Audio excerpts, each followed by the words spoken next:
15 अगस्त 1947 को भारत को आजादी मिली, लेकिन यही दिन लाखों लोगों की जिंदगी का बलिदान लिया है। जब भारत का विभाजन हो रहा था तो पूरे भारत में हिंसा, विद्रोह और खून खराबे और लाखों लोग पलायन कर रहे थे, जिसे इतिहास याद करती है पार्टीशन के नाम पर। चलिए, यह विद्रोह कैसे स्टार्ट हुआ और कहां खत्म हुआ, इस वीडियो में आप जानोगे। 1940 के दशक में भारत में दो बड़े राजनीतिक दल थे, दोनों ही आपस में लड़ रहे थे, भारतीय राष्ट्रीय कांग्रेस और मुस्लिम लीग। ब्रिटिश सरकार ने सत्ता हस्तांतरण के लिए योजना बनाई थी, लेकिन मुस्लिम लीग ने हिंदू अधिक होने के कारण से भारत में एक अलग मुस्लिम पृष्ठभूमि की मांग उठाई। मुस्लिम लीग के नेता जिन्ना ने पाकिस्तान की मांग की, क्योंकि जिन्ना उस समय राजनीतिक प्रभाव बहुत अधिक था, जिनके कारण से जिन्ना को पता था कि चाहे वो विद्रोह से ले या अपना ताकत दिखाकर। इसी कारण से 16 अगस्त 1946 को कलकत्ता में डायरेक्ट एक्शन ले लिया गया। बंगाल के बहुत से क्षेत्रों में विद्रोह फैल गया। उस समय बंगाल के मुख्यमंत्री सोहरावर्दी था, लेकिन इस विद्रोह में उन्होंने पूर्ण समर्थन दे दिया, जिसके कारण से बंगाल पूरी तरह विद्रोह में घिर गया। जैसे कि उस क्षेत्रों में विद्रोह पार्क सर्कल, बुरा बाजार और खिदीपुर जैसे इलाकों में मुसलमानों ने हिंदुओं को घर को जला दिया गया और उनको मारा और पीटा और उनके साथ अत्याचार करने लगा। आप जानकर हैरान हो जाओगे कि 72 घंटों में 20,000 से भी अधिक हिंदुओं को मारा गया और 30,000 लोग घायल हो गए और लाखों लोग बंगाल में पलायन करने लगे। इसी दौरान बंगाल में गोपाल पाठक नामक एक व्यक्ति ने हिंदुओं की रक्षा के लिए एक आवाज उठाया और लाखों हिंदुओं की जान बचाई। यह पार्टीशन का पहला विद्रोह था। इसी बेस पर ही बंगाल फाइल फिल्म बनी है। जब विद्रोह पूरा बंगाल में फैल गया तो उस समय अक्टूबर 1946 को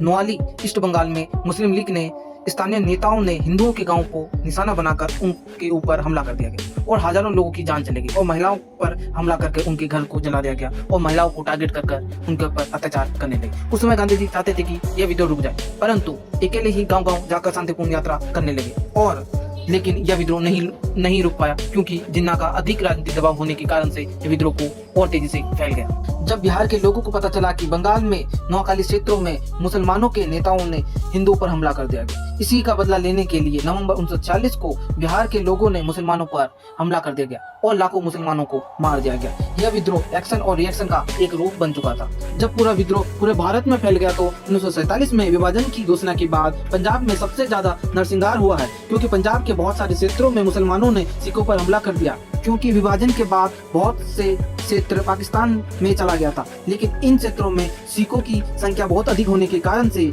जिसके कारण से मुसलमानों ने हमला कर दिया गया और लाखों सिखों की जान चली गई, उनके घर जलाए गए और लाखों लोग पलायन करने लगे। जो लोग ट्रेन से आ रहे थे तो वहाँ के मुसलमानों ने उनके ऊपर हमला करके लाखों लोगों को मार दिया गया। इस ट्रेन को तथा रेलगाड़ी को गोश्त ट्रेन कहा गया। पंजाब से आए शरणार्थी ने दिल्ली को भर दिया और दिल्ली के राजधानी में भी दंगे भड़के, परंतु मुस्लिम बस्तियों पर हमले हुए और पलटवार भी हुआ। लेकिन गांधी जी ने उपवास रखा और कहा कि दिल्ली हिंदू और मुसलमान दोनों की है। लेकिन यहाँ से ही शुरू होता है गांधी जी पर मुसलमानों का पक्ष अधिक रखने का आरोप। बहुत सारे अखबारों में छपा और नेताओं ने कहा कि गांधी जी मुसलमानों को ज्यादा बचा रहे हैं। हिंदू महासभा और बजरंग दल के समर्थकों में यह बात तेजी से फैल गया। इसी कारण से नाथूराम गोडसे ने गांधी जी को मार दिया गया 30 जनवरी 1948। आप जानकर हैरान हो जाओगे कि विभाजन के बाद दिल्ली में सबसे ज्यादा शरणार्थी कैंप लगे हैं। शरणार्थी आए थे पश्चिम पंजाब के क्षेत्रों से, रावलपिंडी और लाहौर से, सिंधु से भी कुछ लोग आए थे और कुछ लोग बलूचिस्तान के इलाके से भी आए थे। सबसे ज्यादा कैंप पुराना किला और लाल किले में लगे थे। उस समय दिल्ली की आबादी दुगुनी हो गई थी। लाजपत नगर, राजौरी गार्डन, तिलक नगर जैसे कॉलोनी इन्हीं शरणार्थियों के द्वारा बसाई गई थी। जरा सोचिए, यह विद्रोह कलकत्ता से शुरू हुआ और नोआली, बिहार, पंजाब और दिल्ली तक फैल गया। नेताओं की राजनीतिक और संगठनों की नफरत और अंग्रेजी की चुप्पी के कारण से इन सब ने मिलकर 1947 को भारत को सबसे बड़ा जख्म बना दिया गया। आजादी तो मिली, लेकिन उस आजादी की कीमत थी लाखों लोगों की जान और भारत का बंटवारा। क्या आपको लगता है कि गांधी जी मुसलमानों के अधिक पक्ष रखते थे और हिंदुओं पे कम?